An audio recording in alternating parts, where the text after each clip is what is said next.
Magandang araw sa ating lahat mga boxing fans, saan mang panig ng mundo. Ang labanan o bakbakan na ating tatalakayin ngayon, ito po ay sa pagitan ni Mario Barrios ng Amerika na may hawak sa WBC interim dyan sa welterweight division kontra Fabian Andres Maidana ng Argentina.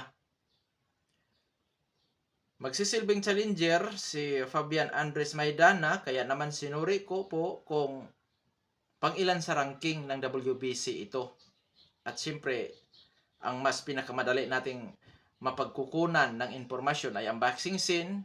Sinuri ko doon, wala sa ranking po si Maidana sa welterweight division sa rank 1 to 15 ng boxing scene dyan sa WBC. Pero ganun pa man, masasabi kong isang magandang laban po ito. Dahil po sa taglay ng challenger na kung saan ating babanggitin yan mamaya. Ang kanilang fight schedule ay sa Mayo 4, taong kasalukuyan, nagaganapin po sa T-Mobile Arena, Las Vegas, bansang Amerika, na kung saan ang bakbakang ito ay magsisilbing isa sa undercard sa malaking laban sa Super Middleweight Division, labanan po ng mga Meksikano, Canelo Alvarez kontra Jaime Munguia, na kung saan yun po ang gagawan din natin ng video kasunod nito. Na kung saan sa laban ng Barrios at Maidana, maghahayag po tayo ng sarili nating fight prediction comparison analysis, na kung saan doon pa po lamang sa ating gagawing comparison, malaki po ang posibilidad na makakakuha kayo ng idea kung sino ang papaboran nyo sa panalo dito po sa naturang bakbakan. Na kung saan malaya rin po kayong magkomento dyan sa ating comment section kung anong pananaw o prediction nyo sa laban. At dahil sa magkaroon tayo ng comparison, malapat namang na atin mo nang alamin ang konting mga background dito sa magkabilang panig, dahil yun po ang pinaka-referensya natin sa comparison. Mula sa kanilang physical na appearance, karanasan, eksperyensya sa laban, maging sa kanilang mga taglay-taglay na skills o mga galawan. Pero bago natin yan simulan, para po sa mga boxing fans na bago po lamang napadpad dito sa ating munting channel, inaanyayahan ko po kayo na sana suportahan po ninyo sa pamamagitan po ng pag-subscribe, like, and share. Para po sa mga boxing fans na walang sawa na sumuport at sumubaybay dito sa ating munting channel, taos puso po akong nagpapasalamat sa inyong lahat. Wala po ng sports page kung wala rin po kayong mga idol. Kaya naman, simulan na natin, alamin na natin ang background dito sa magkabilang panig. Unahin natin sa panig ng challenger na Argentinian fighter. Itong si Fabian Andres Maidana, kung di po ako nagkakamali, kapatid ito ni Marcos Maidana, mga idol.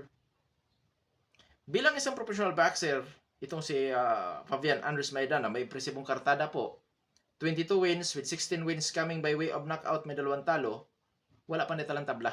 Sa kanyang 2 talo, natatalo lamang ito sa pamamagitan ng puntusan. May edad na 31 anyos, height 5 foot and 9 inches, reach 72 inches, orthodox ang kanyang stance, knockout ratio 72.73%. Last fight, Nobyembre 29, 2023. Nakalaban nito si Israel Lopez. Panalo ba yun ng decision itong si Maidana? Karanasan o eksperyensya ng boksingerong ito? Dadako na agad tayo sa kanyang mga nakalaban dito sa professional fights, na kung saan para sa akin, nakapagbibigay sa kanya ng magandang karanasan. 3 ang pangalanan natin. Nangunguna si Jaidar Para, na kung saan doon siya nakatikim ng kaununang talo. Itong si Maidana. Pumapangalawa si Francisco Mercado.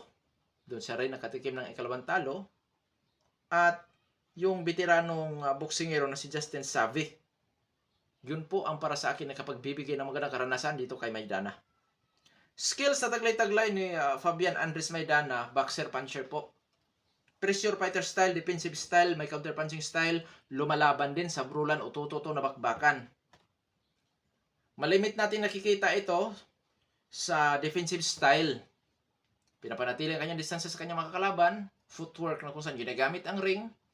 Footwork in and out. Masipag ito kung bumabato ng suntok. Taglay ang timing, hand speed, power at accuracy. Pagdating sa depensa, may magandang depensa din po ang boksingerong ito. Pero hindi katulad sa mga technical fighter na may taglay na sweet science of boxing na eksperto in terms of defense. Sa makatwid, may mga butas din sa depensa ang boksingerong ito. Ngayon nadako tayo sa kasalukuyan may hawak sa WBC interim dyan sa welterweight division na si Mario Barrios.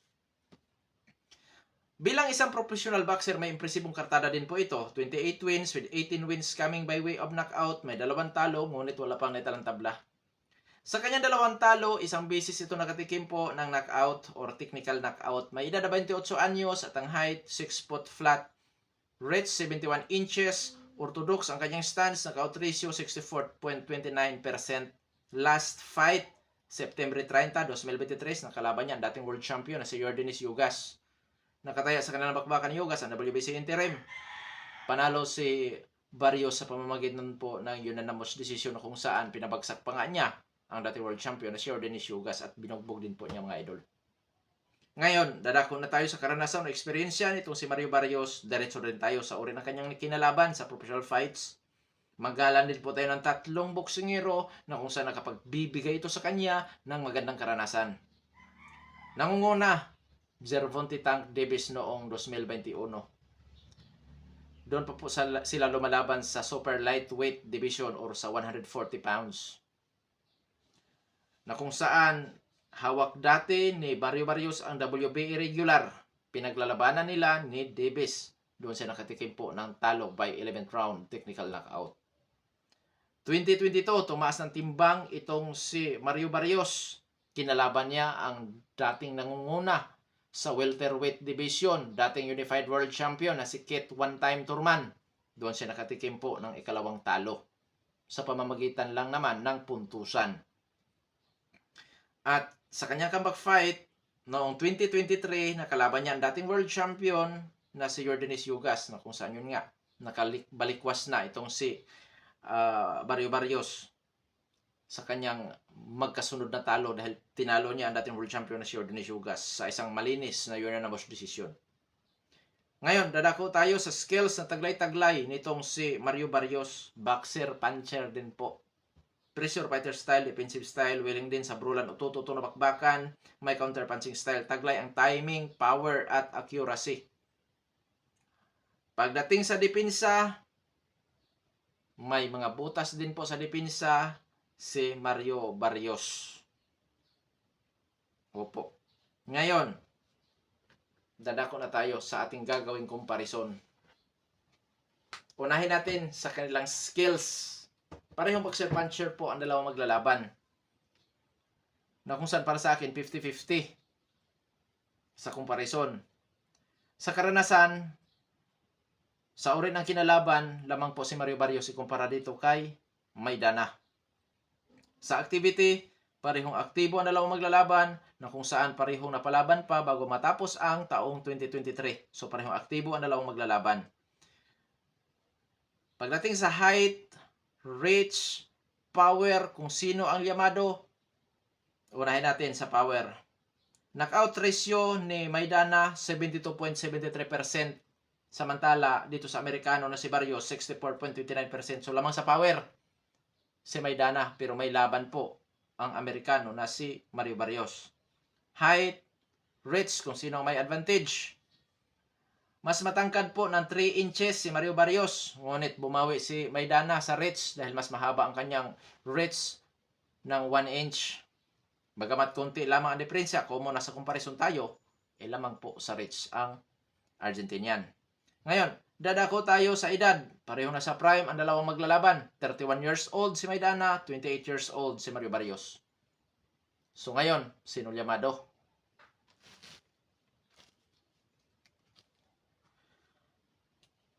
Para sa akin mga idol, llamado si Mario Barrios, pero konti lang po ang diferensya. Dahil kung ating ilagay sa percent, kung sino llamado, 55% para kay Barrios, 45% para kay Maidana. Sa madaling salita, sa labanan na ito, may laban po ang challenger. Bagamat, kilalang boksingero si Mario Barrios ikumpara kay Maidana, bagamat lamang sa karanasan si Mario Barrios para kay Maidana, pero yung skills at power na taglay-taglay ni Maidana, delikado si Barrios dyan. Opo. Dahil yun nga, may laban po talaga ang challenger dito. Pero siguro sa mata ng maraming fans, ang tanging tsansa ni Fabian Andres Maidana ay ang maka-upset. Pero dito mga idol, may laban po talaga na kung saan hindi po kagulat-gulat na manalo ang challenger sa laban na ito. Knockoutan o puntusan. Pero ganun pa man, dadako na tayo sa ating official prediction sa bakbakan. Ang official na prediction ko dyan, Mario Barrios by split or unanimous decision. Kuya Dong Sports, di ba, napakataas din ang knockout ratio ni Barrios maging kay Fabian Maidana? Opo, given ang knockoutan dito.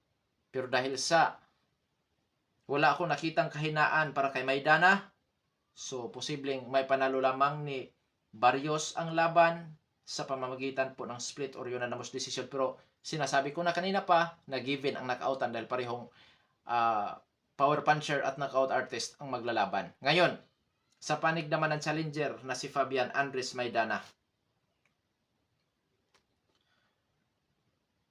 Alam ni Maidana ang mga kahinaan ni Mario Barrios.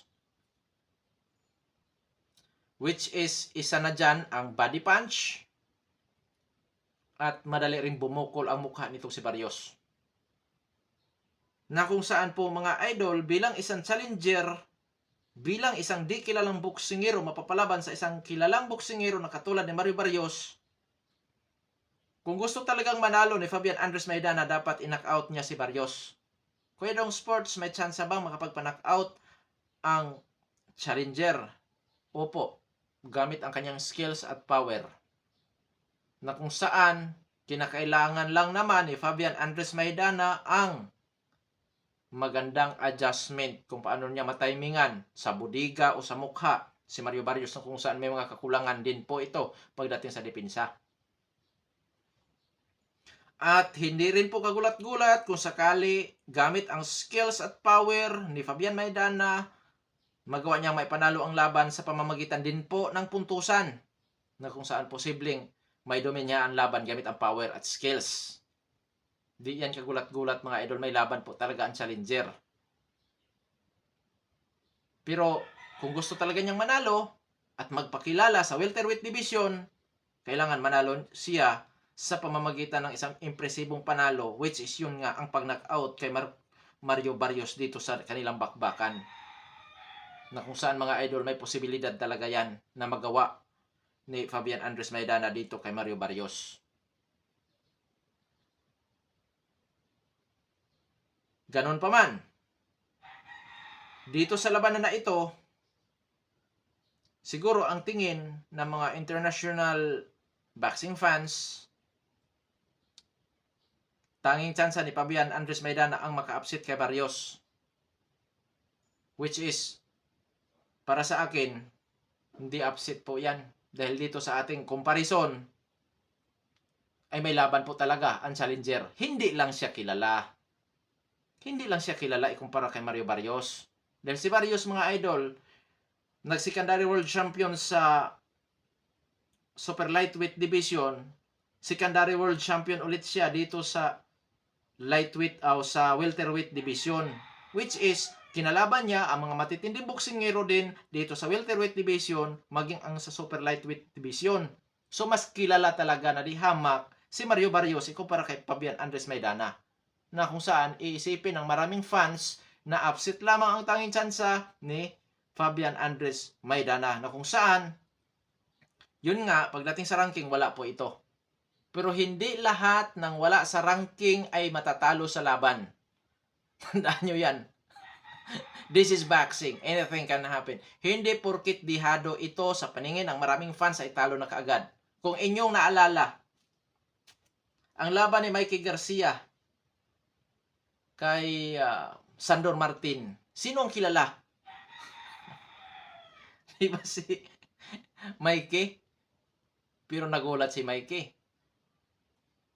At posibleng itong si Mario Barrios maging maging kampante dahil hindi kilalang boksingero si Fabian Andres Maidana. Na kung saan iisipin ito na easy fights. Doon siya nagkakamali. Dahil hindi ito easy fights, mga idol. Maging easy fights lang ito para kay Mario Barrios once na magawa niyang sa isang suntok lang mapatulog niya itong Argentinian boxer. May tsansa? O may posibilidad. Pareho naman sila may buta sa depensa. Nakadepende kung sino unang makapagpatama. Pero kung ako tatanungin ninyo, Siyempre, doon ako sa official kong prediction na Mario Barrios by split or unanimous decision. Siyempre, yun ang official ko na prediction dito mga idol. Pero dito sa ating pagpapaliwanag, sa ating fight analysis, di kagulat-gulat na matalo si Barrios dito sa laban. Opo. At tandaan natin, malimit pa namang natatalo ang mga kilalang boksingero sa hindi kilalang boksingero. Dahil nga, sana hindi magpakakampante si Mario Barrios dito kay Fabian Andres Maidana. Yun lang ang masasabi ko mga idol. Dahil kung magpakakampante siya, delikadong matalo. Pero kung paghandaan niya ng husto, hindi siya magkumpiyansa dito, ituring niyang isa sa pinakamatinding makalaban niya si Fabian Andres Maidana, may tsansa, or para sa akin, Mario Barrios mananalo pa rin dito sa labanan. Oo. Abangan natin. Dahil magandang laban din po ito mga idol. Malaking pagsubok ito sa may hawak sa WBC interim na si Mario Barrios. At siyempre, maging sa challenger na nais magpakilala sa bansang Amerika. Hanggang dito na lamang. Ito Pandong Sports PH. Maraming salamat po.